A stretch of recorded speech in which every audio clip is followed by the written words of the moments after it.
Welcome to the very first episode of the Fantasy Lab. My name's Chad, and this is Ryan, and today we're going to be giving you our top 40 running back rankings across all platforms.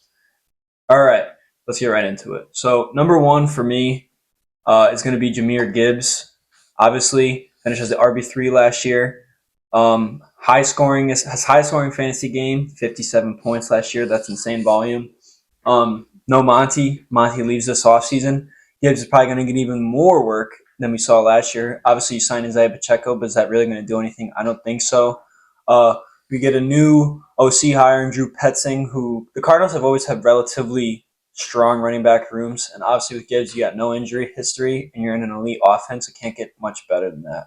If you wanted to say Bijan's your one as well, I would not be mad at you saying that. All right, for our number two, we obviously have Bijan. It's either Gibbs or Bijan, whatever one you want to go. Then in the fantasy chip, he had 40. He almost had 42 points when it meant the most. He had a lot of points. He's got no injury history at all. And the only real questions he got is how's that offense going to look with either Tua or Penix. And then they got rid of Algier, but then they brought back B-Rob. So B-Rob might take a little touchdowns away, but he shouldn't be too much of a worry for Bijan. All right, at our number three, we got James Cook. Finished as the RB6 last year. Reason why we got Cook so high over guys, like CMC, Jonathan Taylor, is he's just so consistent and he's in such an elite offense and he has extreme big play capabilities. Every week, we turn on Red Zone, you see Cook breaking off a 50-yard run. He gets a lot of the goal line work. Obviously, Josh Allen's going to vulture some of that with his rushing touchdowns, but for the most part, he's just super consistent, no injury history. The only concerns we really have with James Cook is he's not really the third down back. Ty Johnson usually comes in and takes a lot of that receiving work away, which can be frustrating. And obviously, Josh Allen. So, All right, for our number four, we have CMC. Finishes the RB1 last year. He does have if as long as he stays healthy, he'll stay as the RB1. But there is major injury concerns. He always gets elite volume. He'll get a ton of receiving work, and that's not going to go away with age. He'll probably still play in the slot. He'll get all that work. He just needs to stay healthy, and if he does, he'll finish the top RB. Just we don't know, so that's why he's at number four. yeah, usually with CMC, it's every other year he gets hurt, and last year he had a healthy year, so this year's a little bit concerning for sure. Next up, number five, we got Jonathan Taylor. Finished as the RB4 last year. But obviously, could have finished probably as the RB2, RB1 if Daniel Jones didn't go down. So that's obviously a major storyline and major concern coming into this year with Taylor. We saw his production basically go off a cliff when Jones tore his Achilles. So that's the biggest, obviously, concern. Obviously, a little bit of age. He's getting up there, a little bit injury concern, but he is super elite, high upside, solo backfield, going to get all the work, elite volume is there. So he has all the tools definitely for sure to finish as a top three running back this year. But again, is that Colts offense going to be healthy? Is Daniel Jones going to be 100%? It's a big storyline for sure. All right, for number six, we have Ken Walker. New offense, new team, just got paid. Hopefully, we're hoping he gets a lot of. We think he'll get a lot of receiving work. Eric Bieniemy is the new OC, which that's when their offense was great. And then the Super Bowl run showed a lot of what he's capable of doing. The only problem is he's really never showed that over a full season. His highest finish is RB18 his rookie year. I mean, he was splitting with Sharp, obviously, but still, he hasn't really produced at anywhere near the level that we have him at. But I think he should finish much higher than any year he's ever had this year. All right. At number seven, we got Devon Achane. Finished as the RB5 last year. But this year, we have some major, major concerns. Obviously, he's explosive, one of the fastest running backs in the league. He got a lot of receiving work. But this year, I think we may see some of that gone with Malik Willis at the helm. Malik Willis loves to scramble, get out of the pocket. And really, when Tua was in trouble last year, you saw a lot of the time that he'd be checking down to Achane to go make a play. But I unfortunately don't see that happening with Willis at quarterback, as well as this offense is probably bottom three in football. I mean, your wide receiver one is Malik Washington. You got Chris Bell. You can't really rely on Achane for everything. A lot of defenses are solely going to focus on him to bottle up that run game, which is really all they're going to rely on. So definitely some major concerns. Obviously, though, new OC, new offense. But again, you lose Mike McDaniel. That's a big concern for sure. But again, he could still definitely have a good year. Right. Number 8 is Marion Hampton. He obviously got hurt last year. He finishes the RB 35. Mike McDaniel is obviously there now, which he's just produced top backs over and over and over again. And with a healthy O line this year with Slater and Altback, they should definitely take a big step up. The only question is they have a lot of backups with Keaton Mitchell and Vidal. Vidal still a bunch of work at the end of the year. Little question. That's the only real question with them. I think Mike McDaniel should make that offense elite with lots of rushing. And yeah, that's really it. All right, number 9, we got Ashton Genty. Genty finishes the RB11 last year, which is saying a lot considering he was on the worst team in football, running behind the worst O-line in football, and playing with arguably the worst quarterback in football. Pretty much everything went wrong for Genty last year in his rookie year, but this year you go out, you get Clint Kubiak as your new head coach, you get a new OC. Tyler Linderbaum, probably the biggest signing in free agency. Colton Miller's back and healthy. Jackson Power Johnson back and healthy. That O-line is completely revamped. You signed Kirk Cousins, who's probably, I think, going to be starting for at least probably the first 8 games of the season. It's definitely a better option than Geno Smith, I'd say. Major upside, big play opportunities. We saw a lot of that last year with him, and he's going to get receiving work. Our only concern really here with Genty is Kubiak we saw in Seattle. He runs a 50-50 split system, and they went out and they signed – they didn't sign. They drafted Mike Washington in round 4 of the draft this year, who could take some work away from Genty, but I don't see it being a big problem for sure. All right. Number 10, Saquon Barkley. He finishes the RB14. Even on a down year, the offense looked bad. Kind of the team looked bad. They were beat up on the O-line. Hope this year should be a big bounce back year with the new OC, Lane Johnson coming back. And, I mean, he's getting up there in age, but I don't think age is too much of a concern. He won't just fall off a cliff that hard. He still was elite last year. He was elite the year before. He won't just fall to a bottom 5 running back. He'll still be elite. He may take a step back. That's why I have him at 10. But he should be good and finish prime for a bounce back year. All right, at number 11, we got Josh Jacobs. Finishes the RB13 last year. With Jacobs, you're definitely just going to get a safe and consistent guy that's going to get you 15-plus every game. You may not have those 50-point games like some of these other guys do that are ranked higher above him. But again, he's an elite offense, borderline elite for sure. Michael Floyd's your head coach. And again, no competition really in that backfield. The only thing that does concern me is Jacobs last year had an injury that he decided to play through for a lot, and that screwed a lot of fantasy managers, especially in the fantasy championship when you put up a whopping 1.3, when a lot of fantasy managers probably had Emmanuel Wilson sitting in their bench that they could have plugged in and played and got him some production. But again, so that was a little bit of concern at the end of last year, but I really don't have any fears going into this season with Jacobs. I think he just stays consistent as a top 15 back again for sure. All right, for our number 12, we have Jeremiah Love. It's a little lower than the average people, but we think this because there's a lot of questions around him. There's a lot of people in that backfield with James Conner and Trey Benson and Algier. A lot of touchdowns get stolen, a lot of work can get taken away from him. And the last couple of young rookie running backs haven't worked out too well. Genty finishes an RB11, we said earlier, and then I know Bijan didn't finish as high as we were hoping his rookie year. Got a lot of work taken for sure. Yeah, and it's obviously one of the worst. It's one of the worst rosters in football, and that's really it. All right, at number 13, we got Chase Brown. Finishes the RB7 last year in fantasy. Really a lot of potential this year for Chase Brown. You could have him over Jeremiah Love. You could have him over Josh Jacobs, and I'm not mad at you for saying that. He's in an elite offense. There's no running back competition. A little bit of Samaje Perine mixed in there at some points last year, which could be a little bit annoying. But again, major receiving work with Joe Burrow. If Joe Burrow is healthy, Chase Brown's probably going to finish as a top 10 running back. If Burrow isn't healthy, then we're looking at some concerns again for sure. But again, Brown can easily be a top 10 guy going into this year. And honestly, he could finish even top 7 for sure. Derrick Henry's number 14. He finishes the RB8 last year, even in a down year with the offense, with Lamar being out and the defense looking awful.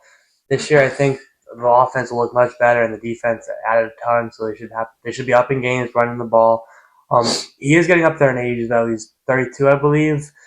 And they also lost Linderbaum, which is a key part, but they did add 2 guards in the draft and the signing. So, I mean, they added some people to help out the O-line.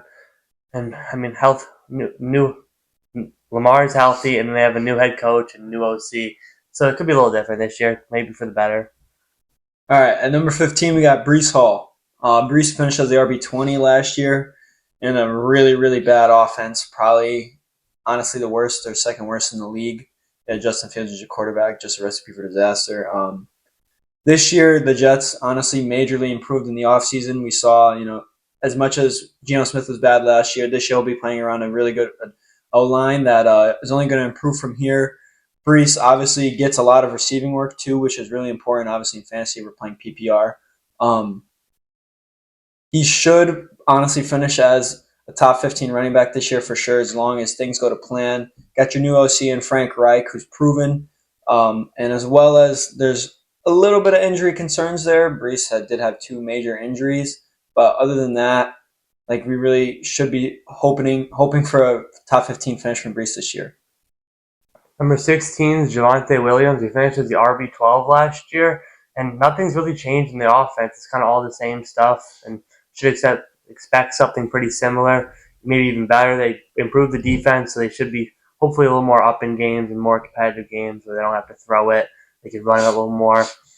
And he finished at RB1 last year, and there's no competition in his backfield. He got paid. They plan on using him, so it should be a good year for Javonte.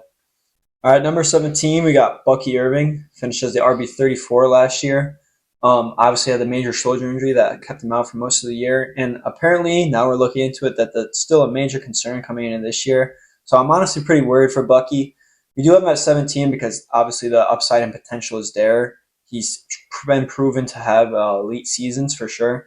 But you go out and you sign Kenneth Gainwell in the offseason, who was a major receiving back last year, one of the best in the league, put himself as a top 20 fantasy running back. So that's definitely a concern for Bucky to get some of his receiving work vultured for sure.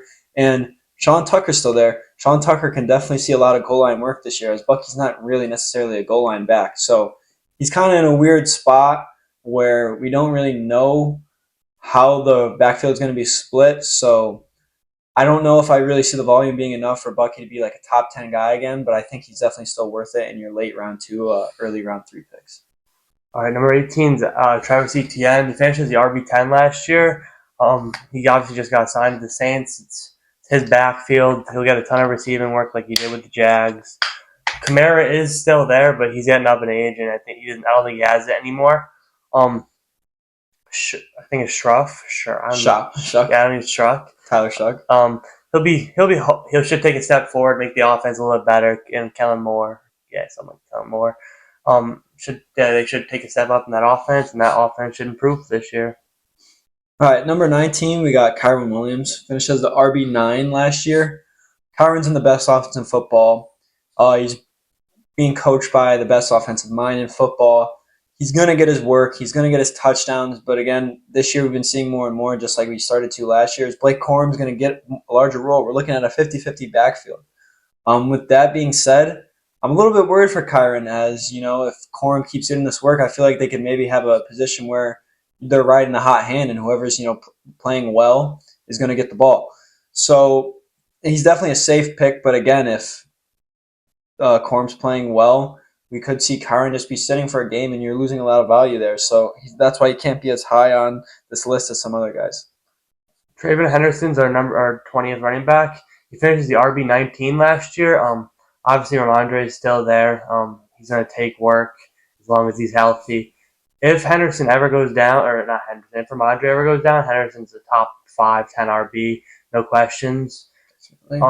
He's obviously he's a high risk pick. There's a lot of upside if you do get it right. I wouldn't be taking that risk just because I really do think they're not going to get rid of Ramondre. The only way is injury, and I don't want to bet on a 5th round pick just betting on injury. Definitely.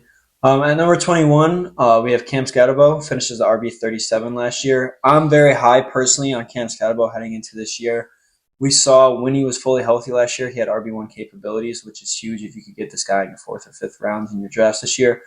But again, you have major injury concern coming back from a major leg injury. Not only that, but this dude wants to take every hit on the field. He's not very big on conserving his body, which is a little bit dangerous. And then I don't really think Tyrone Tracy should be too big of a problem. Maybe he'll get a few catches here and there, but Scatterbo's definitely lead back. They didn't address running back in the draft. And that offensive line got better. You go out and you draft a guy like Francis Manoa, that should help. And I think that dark Dart will probably take a step forward this year. All right. Number 22 is Quinshon Junkins. He finishes the RB26 last year. Quinshon's in a bad offense once again. He doesn't have much pass catching capability. Dylan Sampson will take it all the way. He was a good safe play. He scored a bunch of touchdowns, got a bunch of rushing yards. So he's good like 12 to 15 points. But there's just not much upside because of the no receiving work. It is, for the most part, his backfield. There's not too much competition outside just a third down back from Dylan Sampson. And yeah, that's really it. All right, at number 23, we got Bashal Tutin, who finished as the RB54 last year. Obviously, he was Travis Etienne's backup all season last year, but we saw Etienne finish as an RB12 last year. Why can't Tutin do the same when he's arguably, possibly better back? I think he's definitely primed for a big year. Obviously, the Jags, they go out and they sign Chris Rodriguez, who could vulture some of Tutin's goal line work. But I'm not really too worried about that. I think that Tutin's really just going to have the same consistent year like Etienne did. I feel like nothing really much changes there, and I think that Jags offense really only improves from here. So I think Tutin's prime for a big year. All right. DeAndre Swift's number 24. He finishes the RB15 last year. So it's kind of just a safe pick to me. He's in a good offense. Obviously, Ben Johnson's going to run the ball. Kyle Monangai is going to take some work away, but because that offense is so good, he's going to catch a good amount of passes. He'll score some touchdowns. To me, the pick just lacks a little bit of upside. But if you need someone that's safe, he doesn't have too much of an injury history, and he'll probably play like 14 games. He could even get to 17. There's no major concerns with him, and he's a fine like flex play. But I don't see him anything more than that. At number 25, we got David Montgomery, finished as the RB27 last year. Monty obviously was playing behind Jahmyr Gibbs, so it's hard to get volume when you're doing that. I think that Monty is honestly primed for a pretty big year this year, moving to Houston. That's his backfield. None of those running backs really on that roster compared to Monty for sure. He's definitely the top and most impressive back there. But again, that offensive line in Houston is absolutely god-awful. It's probably the worst in football. Obviously, you go out and you trade up for Keelan Rutledge. I don't think that makes a big difference, and a lot of this play is dependent on C.J. Stroud for sure, as he looked really, really terrible in the playoffs. But again, if you get like a rookie Stroud, not even a rookie Stroud, just a competent C.J. Stroud, I think Monty could have a really big year this year and bounce back for what he was as the RB2 in Detroit. Number 26, R.J. Harvey. He finished as the RB21 last year. To me, honestly, 26 might even be a little high. J.K. Dobbins is there, and they also drafted someone new. I forget his name in the third or fourth round. So he's going to get a lot of work taken away from J.K. If J.K. goes down, he definitely could repeat something similar, but J.K. will probably go down. But that's going to be a couple games. He'll lose some work, and I don't think he's that good of a talent. I don't think he's that good of a player, and RB21 honestly is kind of his max to me. And number 27, we got Jadarian Price. Very interesting pick here as he was drafted as a first-round pick. So clearly Seattle has some use for him and wants to make him a big part of their offense. He'll definitely have that lead back role and be very valuable those first probably 6 weeks like Zach Charbonnet's out in the beginning of the year because obviously that's going to be his backfield. But when Sharp comes back, we're looking probably at another 50-50 split where Sharp's vulturing all of Price's goal line work and probably looking at the same scenario as Kenneth Walker. But if Price is getting all the work for those first 6 weeks, it might be worth taking him in the 4th or 5th round or the 6th because he's going to be that dynamic those first few weeks. But again, major concerns when Sharp's back for sure. All right, Jalen Warren's number 28. If Aaron Rodgers is still there, he's going to catch check down passes. Yeah, Rico Dowdle's there obviously, so he does take a little bit of a bump down from last year from him finishing as the RB20 or RB17. Rico Dowdle's obviously a 1,000-yard rusher. He's a good player. That should definitely take a lot of volume away. He's kind of safe. He's another safe pick. He'll score some touchdowns. He'll get 3-4 catches, but with Rico Dowdle now there, I don't think you're getting an RB2. Also spent a 3rd-round pick on Caleb Johnson. They're going to use him too. They might waste him, but I don't know. Yeah. All right. At number 29, we got Kyle Monangai. Finished as the RB30 last year. I think Monangai can have a really good year. I do think he's a better back than Swift at this point in his career. He's super young and explosive runner. If Swift goes down, Monangai is a top 15, top 10 back in fantasy. He's going to get all that work. But for now, with Swift there, he's splitting touches, getting a lot of the rushing goal line work. He's a consistent guy who's a safe little pick that you could have stashed on your bench, and if Swift goes down, you could easily plug him in as your RB2. Number 30 is Ramondre Stevenson. I actually don't mind this pick. He finishes the RB 25. I think he's another safe flex play. He'll score 10 points. He'll steal Trevion's touchdowns. It's kind of just a pain in the ass for Trevion, but I think he'll be a solid player this year. I think he'll be involved as long as the fumbling issues don't keep going on. That's what I had. At number 31, we got Chuba Hubbard. Chuba finished as the RB 38 last year. Went down, and then once Rico Dowdle got that lead back role, he kind of never slowed down from there. Chuba did get paid by Carolina, though, so you'd think, right, that they're going to use him this year and kind of get that rollback. He'll get that rollback that he had 2 seasons ago. But obviously, they drafted Jonathan Brooks 2 years ago, and Brooks has been out with the torn ACL, so who knows how he is going to be as a runner. But if he is healthy, I'm sure that they'll try to get him involved a little bit. Don't want to waste a draft pick. But I think Chuba's just kind of a low floor guy, that high floor guy that could be a little consistent, cut some passes, and he's in a decent offense, so he's not the worst pick in the world. Number 32 is J.K. Dobbins. He's a great talent. When he's on the field, he's a great running back. He'll produce a lot. There's obviously a major question of injuries. I think he's been in the league for 6 years, hasn't finished 1 season. So it's probably not worth the risk. You're kind of just wasting a pick. Kind of almost guaranteed he won't be there for you in the fantasy playoffs. He'll produce 4 to 8 weeks he's on the field for you, but it's not going to last the whole season. All right, at number 32, number 33, we have Tony Pollard, who finished as the RB 23 last year. Pollard, for the most part, all of last year looked like a waiver wire pickup. He looked god awful, and he was in a terrible offense. But then magically at the end of the season, he started sparking off these 30-point games that had everyone astonished, especially me, considering I traded him for nothing. The Titans' offense definitely improved over the offseason. Brian Dable as their OC, I like that hire. I think that could definitely improve Cam Ward's play for sure as well, which in turn should hopefully help Tony Pollard. But again, he's in that 50-50 backfield with Tajay Spears, who probably at this point in his career, Spears is the better back, but I think Pollard still has that lead role for now. It'll be interesting to see. He's a guy that's worth putting on your bench, but nothing more than that. I don't think you should ever be starting him. Number 34 is Rico Dowdle. He's going back with his head coach, Mike McCarthy, in Pittsburgh. The offense just lacks upside. I mean, Dowdle, he might rush for 1,000 yards, but I don't think that actually. He'll rush for 700, 800 yards, but there's just not much upside in that Pittsburgh offense. And that's it. All right, at number 35, we got Aaron Jones. Finishes the RB 42 last year.